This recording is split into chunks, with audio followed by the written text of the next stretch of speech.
There's a real danger when you finally see the world as it really is, and I want to name that danger straight away because it's often the moment people panic. One day, the music stops moving you. The food doesn't taste the same. The sunrise is simply light, not rapture. You wake up and find your colors a shade paler, your pleasures flat, your old enthusiasms hollow. It can feel almost like dying, not a bodily death, but the death of the life you once knew and loved. That first reaction is fear. What's gone wrong? Am I broken? Will I be like this forever? This panic tempts you into all the wrong things. You might chase bigger stimuli, thinking a stronger hit will resuscitate feeling. You might rush into new projects, new gurus, new habits, anything to prove that you're still alive. Or you might sink into shame and self-blame, deciding there is something deeply wrong with you. That's the danger I want you to see. The danger of mistaking a spiritual or psychological transition for a permanent defect, and of trying to fix it with more of the very thing that failed you. More stimulation, more escape, more distraction. But before we go on, if what I'm saying lands in your bones, pause for a moment now and notice one thing in the room you are not trying to change. It can be as small as the weight of your hand, the warmth of your breath, the hum of the refrigerator. Just notice it without needing to alter it. If this is painful for you right now, if you feel collapsed or frightened by the loss of joy, please consider reaching out to a friend, a therapist, or a medical professional. There are times when the same experience I'm describing intersects with clinical depression, and that needs to be treated with care. I will speak to both the spiritual map and that humane caveat as we go. Why does this happen? Widely and simply, much of ordinary pleasure is relief from lack. Think of scratching an itch.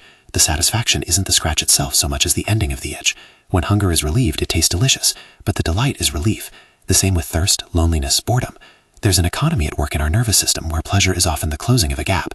You feel incomplete, you seek to close the gap, you feel relief, and the relief is registered as pleasure. That pattern is efficient. It keeps us fed, mated, social. But it also sets up what I call the itch and scratch loop. You look for differences, not pain, not boredom. You define joy as the escape from discomfort. Buddha noticed this a very long time ago when he pointed to unsatisfactoriness. Things are not able to give us lasting intrinsic fulfillment because they are, by their nature, conditioned. Not because we're bad or wrong, but because the mechanism of craving sets us spinning. Add to that our modern buffet of stimulation, screens, novelty, curated experiences, and you get a culture wired for increasingly stronger doses to manufacture the same sense of relief. Imagine a pleasure budget where every month you need a bigger deposit just to feel solvent. So when someone begins to see through that economy, when they suddenly recognize the machinery behind their seeking, the entire system loses power. The scratch no longer feels like relief because you can see the edge. The songs that used to move you reveal themselves as well-crafted hooks. The gourmet meal you once loved tastes to your new perspective like a performance. That seeing through is liberating, but it also destabilizes the old scaffolding. Nothing wrong with the seeing. The problem is that the scaffolding collapses faster than a new way of being has time to grow. Think of living by candlelight. Shadows are seductive. They carve the world into high drama. You learn to read shadows, to be soothed or alarmed by them. Then one day, someone opens a door and daylight pours in. At first, that brightness is almost ugly. The shadows vanish. The familiar contours you knew by candlelight are flattened to a dull uniformity. Colors are washed out until your eyes learn to see in noon. That initial reaction is often misread as loss. Everything is colorless now, you protest. But daylight isn't the enemy. It simply changes the terms of perception. Eventually, your vision adapts, subtle textures emerge, and you find a steadier, truer seeing that was impossible by candlelight. That interval from the vanishing shadows to the new capacity to see is the cocoon. When something old dies, there is a messy, dark, sometimes sickly sweet period where nothing looks like itself. The caterpillar doesn't become a butterfly in daylight. It must become a kind of mush inside a cocoon before transformation informs a new body. We resist that mush. We judge ourselves for not performing, for not being productive, for not feeling grateful. Yet the cocoon stage is where the necessary reorganization happens. Let me tell you about a man I met once. He had been for decades a collector of experiences. He was the sort of person who seemed magnetic. He'd been to remote temples, taken the latest retreats, tried diets and partners and art forms until his bookshelf was a museum of passports and programs. For years he wore his sampling like armor. People admired him. He told me almost apologetically that he'd always thought he was on the path because he collected so much. Then one morning the music stopped. The photographs didn't move him. The stories he used to tell with shine in his voice were now flat. He described it as walking into a gallery and realizing the paintings had been propped on cardboard. He panicked. He doubled down. New workshops, more travel, a different teacher. Nothing stuck. What shifted was not another experience, but a slow change in posture. He began to do his teeth, to sweep the kitchen floor, to show up at the office with no expectation of bliss. He sat with the dullness and noticed how frantic the chasing had been. He allowed, without fixing, the grief of losing his old identity as collector.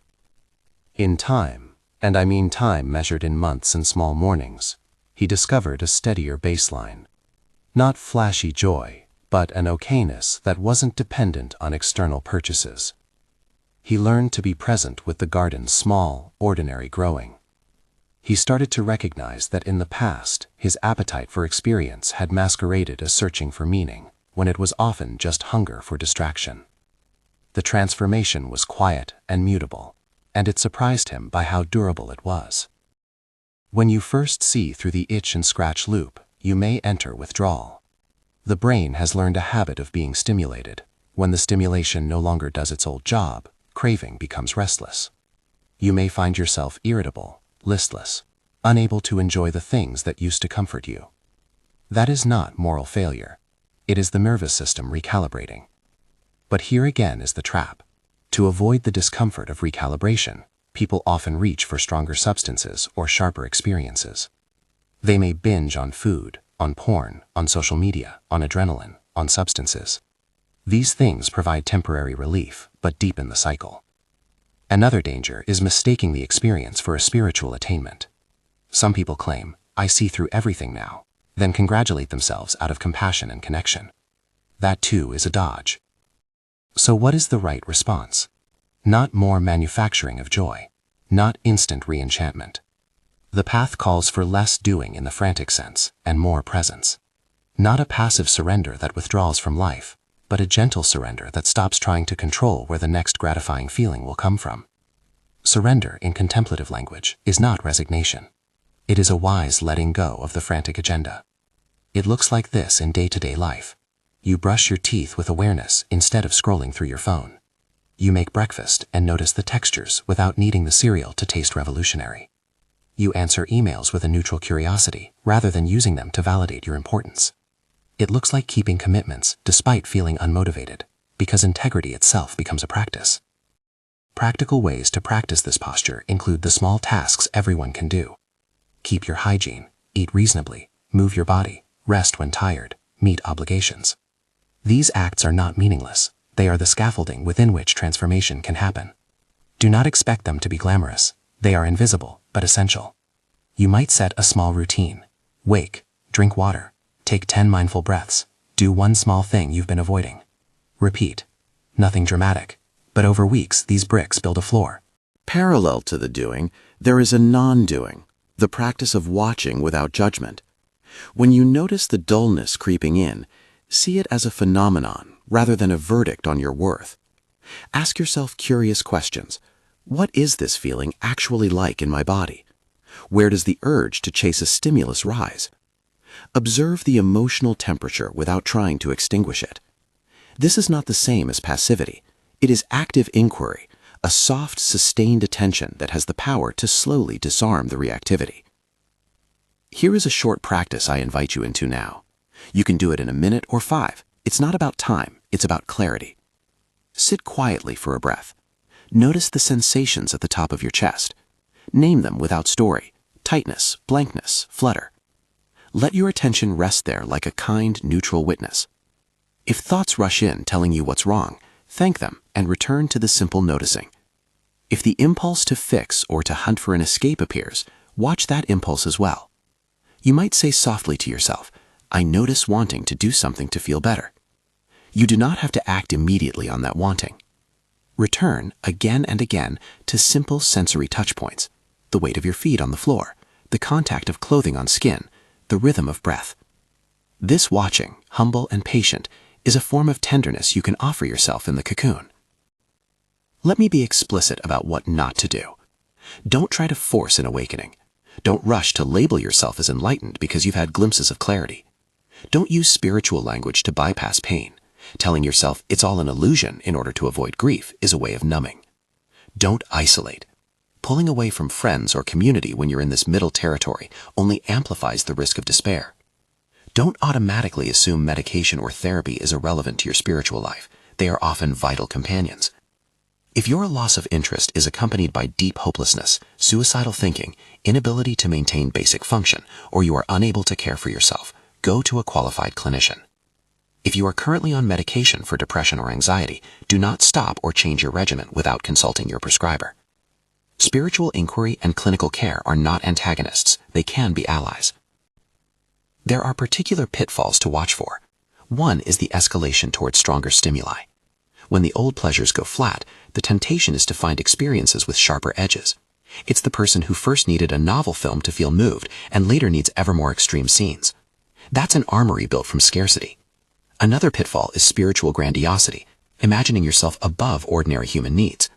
A third is retreat, convincing yourself that detaching from relationships is a spiritual act when it's really avoidance. In each case, the remedy is humility, community, and steady practical engagement. I want to expand a little on surrender because it's central and often misunderstood. Surrender does not mean you stop caring about life. It means you stop forcing life to be a certain way. It's a gradual loosening of the tight fist that says, I must have this feeling, this outcome, or I'm not okay. In practice, surrender looks like accepting the facts of a situation while still acting with compassion and clarity. You may be in pain, and yet you show up for the people who need you. You may not be thrilled by your work, and yet you work with attention because presence matters. Another helpful image.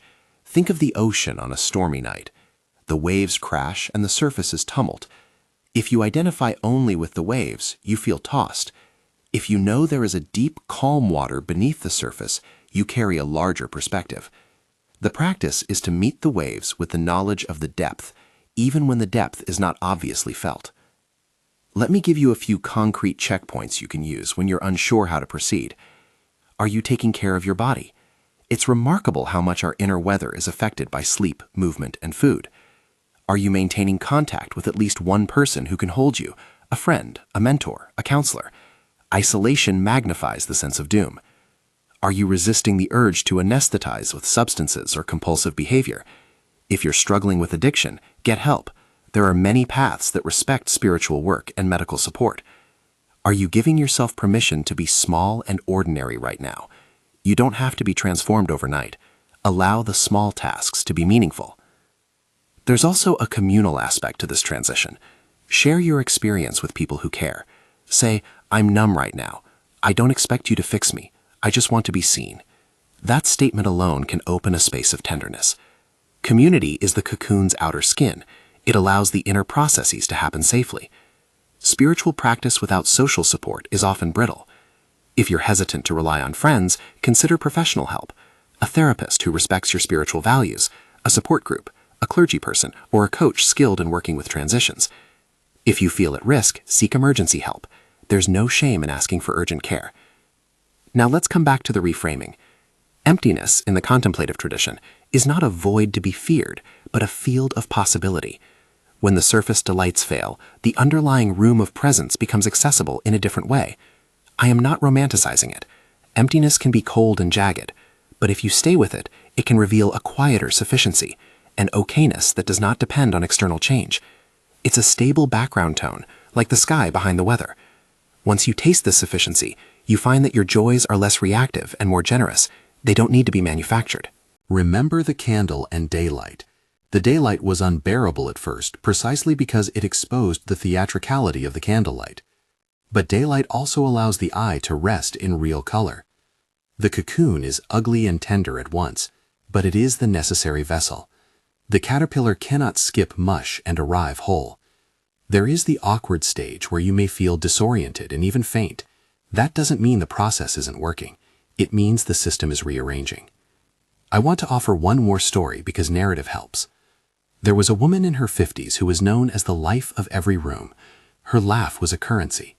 Suddenly, she stopped laughing so easily. People worried. She felt ashamed and tried to reclaim her old sparkle by forcing herself into parties and calling old friends. Nothing restored it. Finally, she allowed herself to go on a simple retreat where she sat for days without seeking experience. She thought she would bolt. Instead, she began to notice the subtle register of her breath, and that small, steady presence changed her relationship to people. She came back with the same face, but with a different capacity. She could sit with grief and joy without being defined by either. Her laughter returned sometimes, quieter, not as a performance, but as a gift. That steadiness allowed her to be more compassionate and less performative. Her life did not become an Instagram highlight reel. It became a place where ordinary tasks held reverence. This is the promise. From the ache of loss, a different kind of life can grow. It's not more spectacular, it's more durable. The pleasures that return are not dependent on novelty or scratching. They are woven into steadiness. That is what I call a truer okayness. Before I close, I need to repeat an important caution. Some listeners will be experiencing clinical depression, anxiety, or other conditions that require medical or psychological treatment. If you find yourself unable to function, if you have persistent hopelessness, intrusive suicidal thoughts, or a collapse in self-care, please seek professional help immediately. If you are already in therapy or on medication, continue with your clinician and discuss these experiences with them. Spiritual maps are helpful, but they do not replace clinical care when illness is present. If this conversation has been unsettling and you're struggling, consider reaching out to a trusted friend, a therapist, or the resources listed where you found this talk. Support is not a sign of failure. It is a compassionate choice. If you would like more talks like this, you can subscribe to the channel and we'll keep exploring these edges together. Finally, for now, practice the gentle things. Show up for small tasks. Notice without judgment.